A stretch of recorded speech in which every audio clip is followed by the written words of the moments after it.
so we're back to our For You article today. The Giver. Oh, The Giver. Day 3.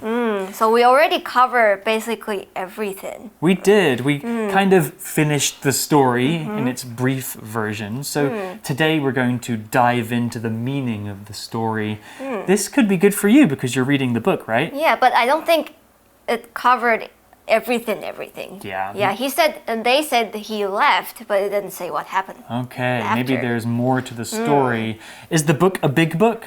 It's like this thick. Okay, so not too bad. And you're enjoying it? Yes. Wow, I definitely want to try reading The Giver when you're finished. Okay. So what happened in the story is a very brief summary. Jonas was given the job as receiver of memory.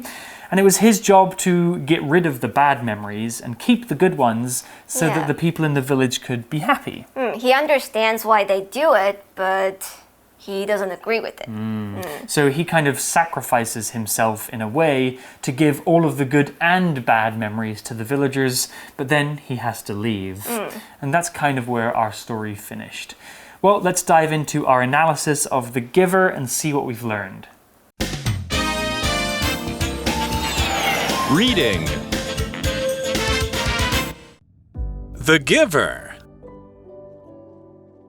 In The Giver, a boy learns some hard truths about the world. He must decide what to do with his knowledge. His choice to leave and share these truths is something that the author, Lois Lowry, can probably relate to. As a child, Lowry, an American, lived for a few years in Okinawa, Japan. Her parents had decided to live in the American village, but young Lois was curious and did not stay where she was told. She didn't learn terrible things like Jonas did, but she had the same desire to see beyond the walls. Furthermore, her job as an author of famous books for children is to share truth through stories. In The Giver, she focuses on how society protects the people within it. However, she also looks at how that protection can be harmful. She received an award for The Giver and wrote 3 more books that explore similar topics. So our analysis begins by saying, in The Giver, a boy learns some hard truths about the world. Well, that's part of growing up, I'm afraid, Jonas, but the truths that he learned were particularly hard. Let's talk about this word, truth. Truth is a noun, and the truth is something that is true, real information that has been proven and is fact. If something is true, it is real, and people cannot argue with it or say that it's not true. In the article, learning truths about the world means learning information about how the world really works, even if those truths are not positive. The opposite of truth is falsehood or lie, something that's incorrect or not true. Here's an example sentence with truth. Sammy wanted to tell the truth about the broken window, but was scared her parents would be angry at her. Truth 是名词，意思就是真相或者是事实，也就是不能骗人的东西。那像是在美国的法庭都会被要求不能乱讲话，他就会问你说 Do you solemnly swear that you will tell the truth, the whole truth, and nothing but the truth? 那在这边课文里面指的就是真相，其实就是说这本书里面主角 Jonas 他得知这个世界是怎么运作的，那很多大人的黑暗面、社会的残酷等等，那他本来不知道，但是后来就知道了。例句说 Sammy 本来想要说实话是他打破窗户，但是他害怕他的爸妈会对他生气。The article continues by telling us about Jonas's dilemma. He must decide what to do with his knowledge. His choice to leave and share these truths is something that the author, Lois Lowry, can probably relate to. The article used the phrase relate to. Relate to is a verb phrase, and if you can relate to something, that means you understand that thing, maybe because you've had a similar experience. We often use relate to when we're talking about other people. If I say I relate to Dan, that means I understand how he's feeling, probably because I've had a similar experience. Relating to other people means we understand their feelings and emotions, and sometimes we even feel sympathy for them. 那接着课文就说 Jonas 他要面对的事情，其实这本书的作者 Lois 是可以认同跟理解的。Relate to somebody 指的就是理解或者是认同，可能是这个人有发生过类似的经验，或者是他很有同理心。If I can relate, it's like, yeah, I feel you. I understand what you're going through or what you're saying. And if something is described as relatable, that's something that you can easily relate to because maybe you've had experience with it before. Well, the article is going to tell us more about the author's childhood. As a child, Lowry, an American, lived for a few years in Okinawa, Japan. Her parents had decided to live in the American village, but young Lois was curious and did not stay where she was told. Sounds like me as a kid, always wandering around and exploring new places. The word curious was used here. It's an adjective, and somebody who is curious is somebody who likes to ask questions or find out more information about something. If you are curious about something, you have a desire to learn more about it. Curiosity is good. It can help us learn about the world. But being curious about things that are not our business can be dangerous. After all, curiosity killed the cat. Here's an example sentence with curious. I was curious about the meeting that was happening in the hall, so I peeked through the window to see what was happening. 那接着课文就开始介绍这本书的作者，他其实是一个长期住在日本冲绳的美国人。Had 加一个 PP 是过去完成式，通常指的是过去有发生了两件事情。那为了要能够更清楚的说明时间顺序，在过去先发生的那件事情就会是过去完成式，那后来发生的事情呢，就会是一个过去简单式。在这边就是说 Lois 的爸妈决定要搬去日本，和 Lois 当时很好奇，他就会是过去式。只是爸妈的决定是比他感到好奇还要来得更早发生。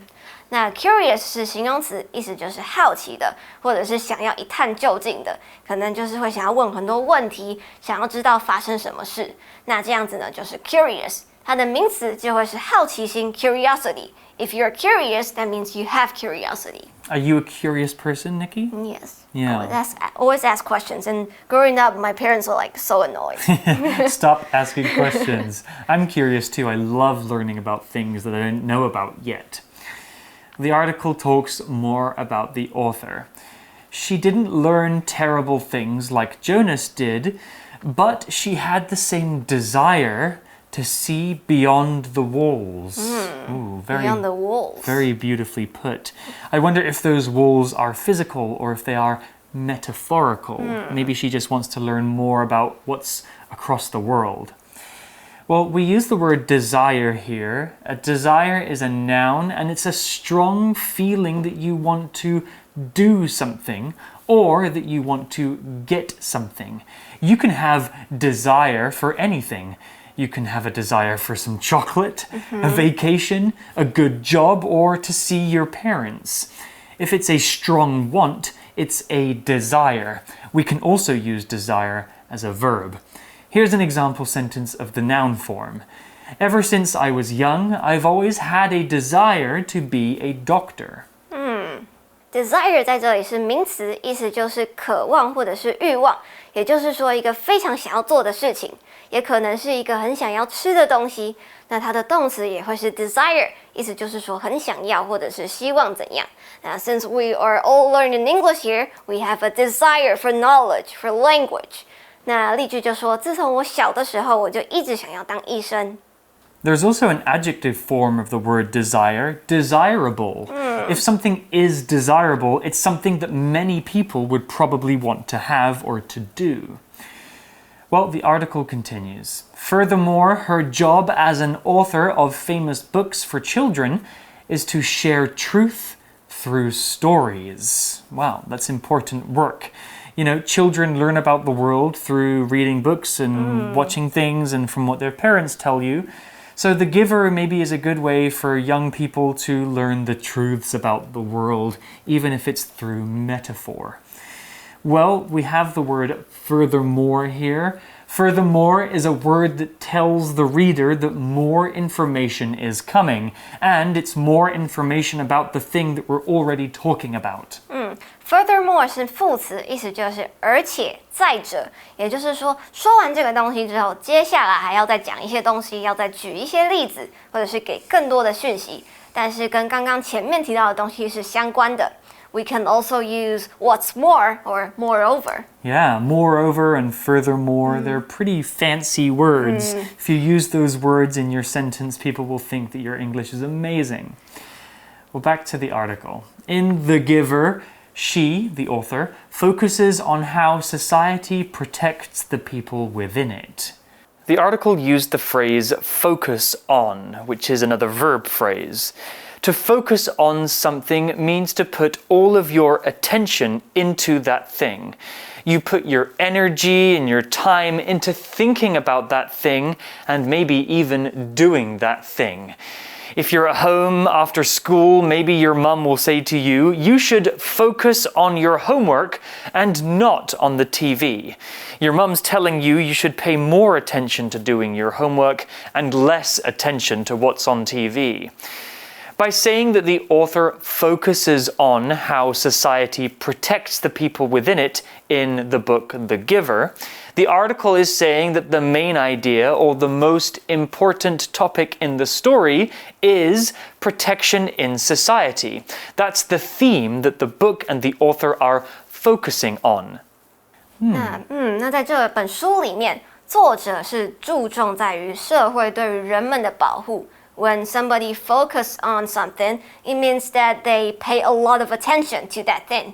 也就是说，对于某个东西特别的关注，或者是把焦点全部都放在某个东西上面。Well, as the article explains, that's not always a good thing. However, she also looks at how that protection can be harmful. Yeah, you know, protecting people from the truths of the world can keep them ignorant and maybe put them in danger in the future if they don't know how to deal with a dangerous situation. We talked about the word harmful here. It's an adjective, and something that is harmful can cause harm to you. That means it can hurt you. If something is harmful, it can cause you pain or even kill you. The opposite of harmful is harmless. Smoking is harmful for your health. Not getting enough sleep can be harmful to your body and your mind. Here's an example sentence with harmful. Eating too much junk food is harmful and can create many problems for your body. 然而呢，这个作者其实也是在检视这些保护，这些保护其实可能是有害的。Look at 在这里并不单单只是看着的意思，而是比较像是去做检视或者是审视某个东西。那 harmful 是形容词，意思就是有害的。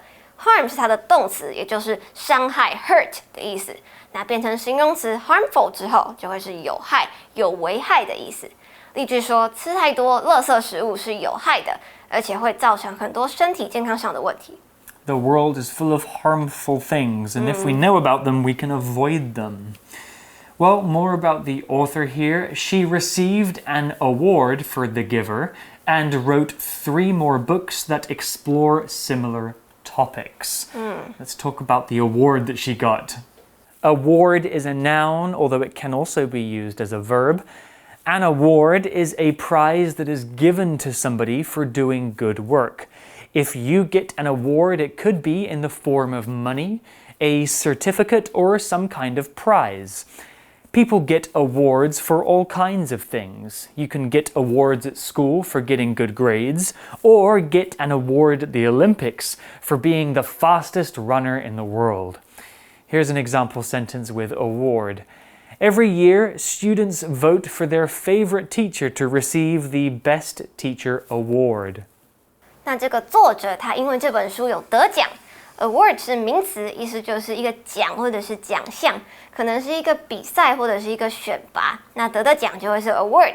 像是我们在看电影就会有奥斯卡金像奖 The Academy Award, also known as the Oscars. Have you ever received an award, Nikki? Lots of awards. Of course. 因为你很棒, you're the 我超 best. 棒。Okay, and we also have the word similar in the article, which is an adjective.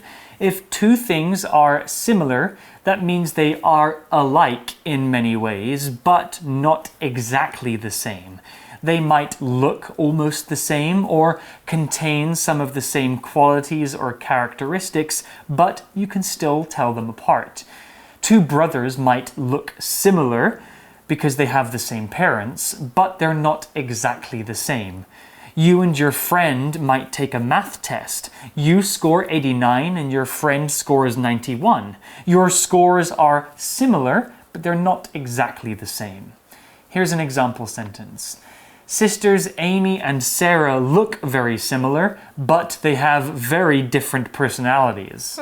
Do you have siblings? I have 3 and I'm the youngest. And do you all look alike? Look No, similar? actually we all look very, very different. Yeah, all different shapes and sizes. I think my sister and I look similar. Look similar? Could I tell you apart? Yes, but she's like 8 years older, Oh, so okay. you can definitely tell. Similar 是形容词，指的就是相似的或者是类似的，但不全然相同的。那可能兄弟姐妹长得很像，就会说 You look similar to your brother or sister。那如果是说两个人有相似的品味或者是兴趣，就可以说 You have similar taste or similar interests。例句说 Amy 和 Sarah 两姐妹长得很像，但是她们的个性却很不同。We can also use the word similar in its noun form, similarity. If there is something that is the same, that thing is a similarity. The opposite would be a difference. Well, that's all we have for day 3 of the article on the giver. We hope that you've maybe understood this story a bit more. And about its author. Its author, its context, and what it means. Let's go to our For You chat question now to wrap things up. For You Chat. Today's For You chat question is a big and important one, Nikki. How does your society protect you? How does it harm you?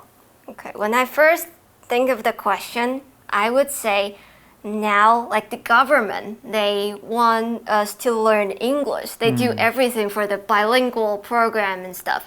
But I think they're trying to let us be better, but also we kind of like forget our native languages.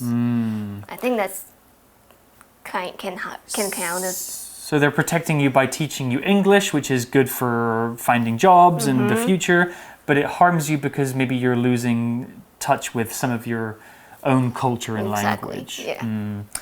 Well, it's a very interesting question. We can also think about, coronavirus. Governments around the world have been working hard to different levels of success to protect their people from the disease, but maybe sometimes they do things that aren't best for the people. Like there might be conversations about lockdown and how long a lockdown should happen for and how severe it should be, because ultimately it's going to harm some people in one way or another. You guys can think about this big question too. How does your society protect you and how does it harm you? You've got to have the good with the bad. But that's all we have for The Giver from Nikki and I. Stay safe and make some happy memories, and we'll see you next time. Bye! Vocabulary Review. Truth. Billy thought the rule about masks was silly until he learned the truth. They can save a lot of people. Curious. Tommy was curious about what his cats did all day, so he set up a camera at home. Desire. Nora wanted to lose weight, so she fought her desire to eat ice cream. Harmful. Loud noises can be harmful, so remember to protect your ears at the music festival. Award. Jennifer received an award for having the highest score in drama class that year. Similar. Adrienne and Rachel are sisters. They look similar, but Rachel's eyes are a little bigger. 智慧小补帖 Furthermore,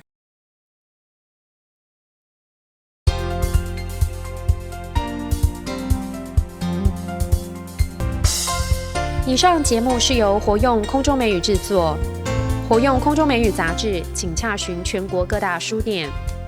如欲索取试听教材，请来电02-2364-4000 02-2364-4000，或上网查询，网址是 www.english4u.net www.english4u.net